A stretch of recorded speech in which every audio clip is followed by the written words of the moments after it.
আপোনাৰ ঘৰতো বাৰু পুৰণি কাপোৰেৰে আলমাৰি ভৰি আছে নেকি?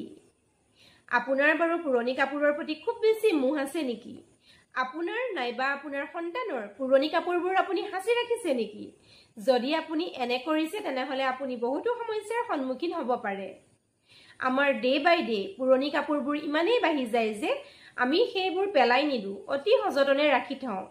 তাৰ ফলত সেই কাপোৰবোৰৰ পৰা এটা নিগেটিভিটিৰ সৃষ্টি হয়।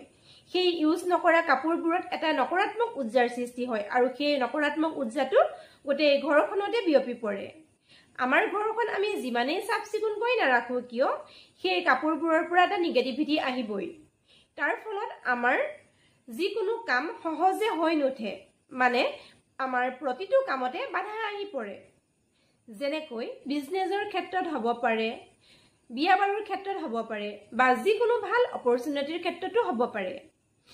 আপোনালোকলৈ আগবঢ়োৱা ইনফৰমেশ্যনখিনি বাৰু কেনে লাগিলে? যদি ভাল লাগিলে কমেণ্ট এটা কৰি নজনোৱাকৈ কিন্তু নাথাকিব। ধন্যবাদ।